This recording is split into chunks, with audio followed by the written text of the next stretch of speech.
Número 7. De onde vem a palavra adorar?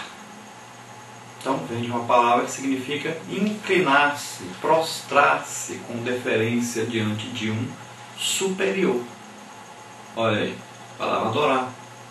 Então, inclinar-se, prostrar-se em deferência, em respeito, em adoração, né? Diante de alguém superior, reconhecimento de que alguém é superior.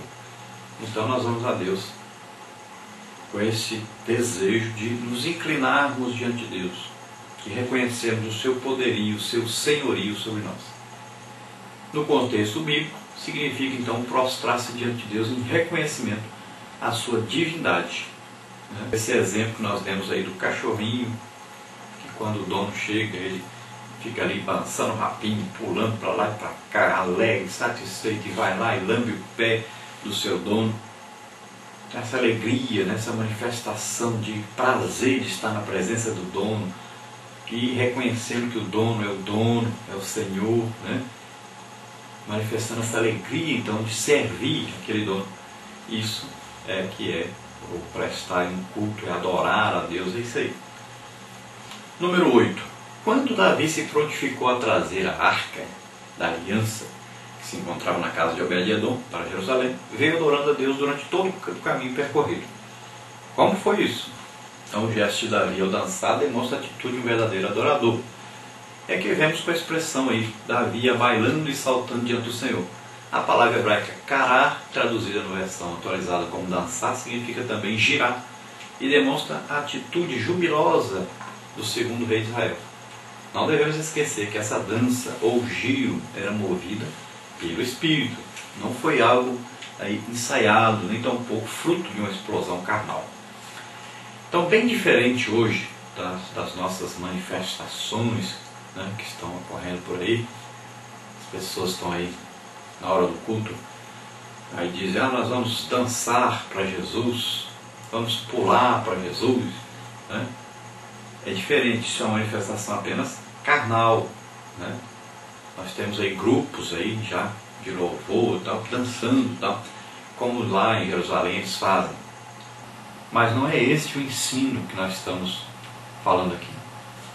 Então a orientação é que quando nós nos entregamos totalmente a Deus, o Espírito Santo fica no controle e ele se manifesta de diversas maneiras. Entre uma dessas maneiras está o dançar, que não tem nada a ver com um grupo de coreografia, não tem nada a ver com as pessoas ficar pulando aí, dançando na hora do culto, não tem nada a ver com isso.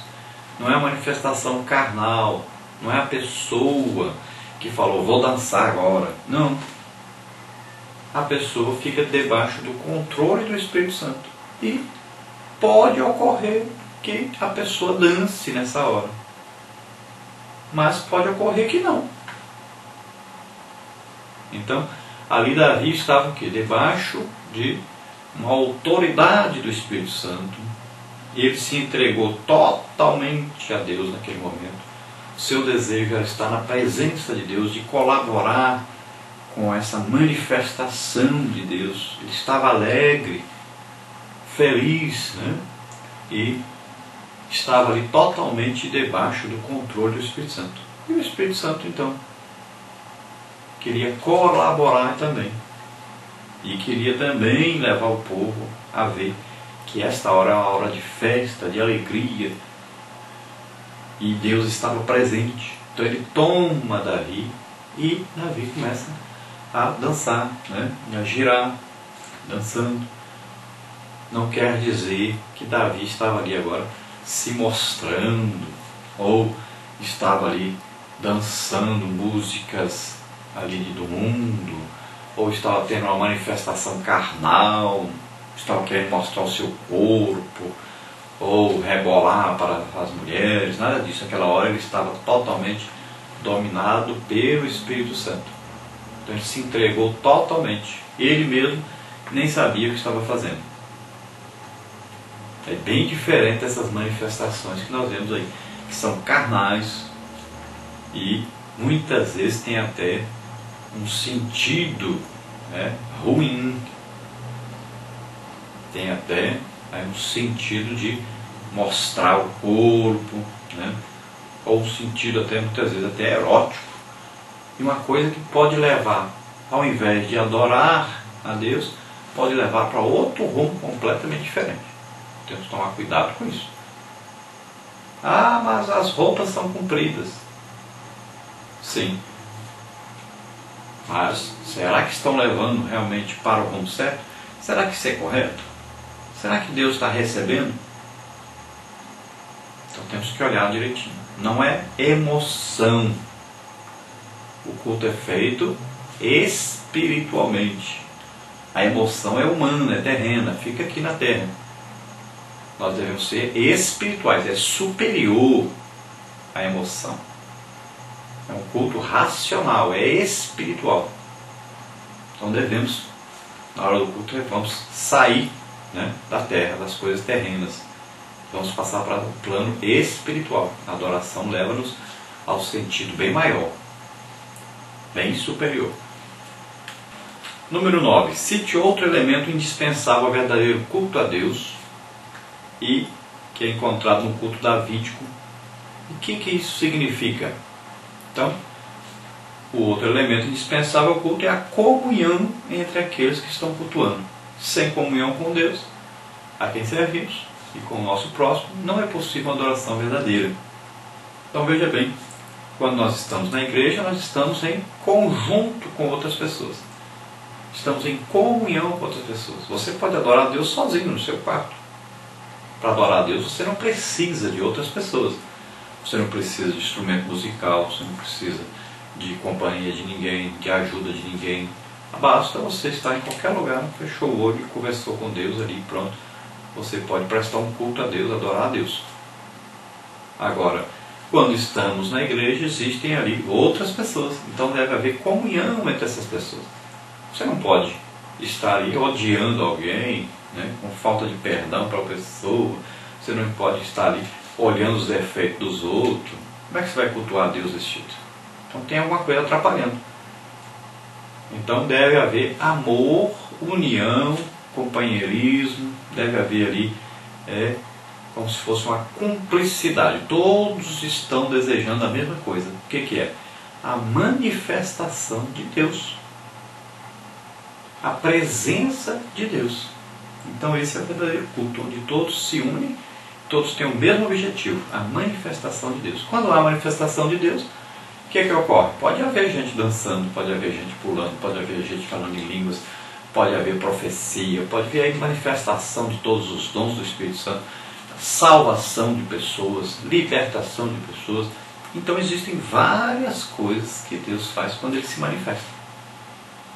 Mas veja bem, a manifestação não é humana, não é um homem que vai aparecer. Ali quem vai aparecer é Deus. E Ele faz do jeito dele, ele faz até a hora que Ele quiser, Ele usa quem Ele quiser, do jeito que quiser. Não tem controle, não é nós que controlamos.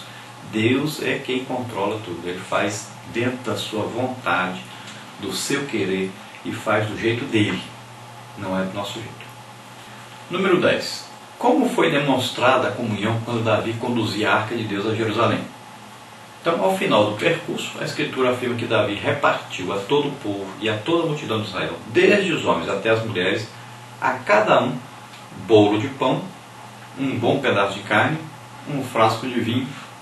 Então foi-se todo o povo, cada um para sua casa. Ao dar esses presentes, Davi demonstra ao povo a fraternidade que deve existir entre os adoradores do verdadeiro Deus.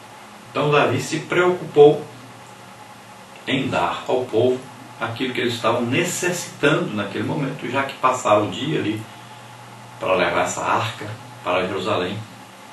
Depois da primeira tentativa que falhou, teve um incidente, uma pessoa que tocou na arca acabou morrendo por causa disso. Ele não estava capacitado, não tinha um ministério para fazer aquilo, estava no lugar errado, na hora errada, tocou na arca e morreu. Mas agora não, Davi toma todos os cuidados necessários, coloca as pessoas certas e eles conduzem a arca para Jerusalém. Esse povo agora, depois de adorar a Deus, de oferecer sacrifícios a Deus, o povo estava com fome e Davi então lhes dá alimento para comer. Então aí um pedaço de pão, pedaço de carne, vinho, né? Esse vinho, claro, não é bebida alcoólica, né? Suco de uva. E ali o povo se alimenta então, que era necessário se alimentar. Mas antes não, estavam ali só pensando em adorar a Deus. Na igreja, nós devemos ir ali para cultuar a Deus, não é pensando em alimento material, mas alimento espiritual. E de preferência devemos ir de estômago vazio,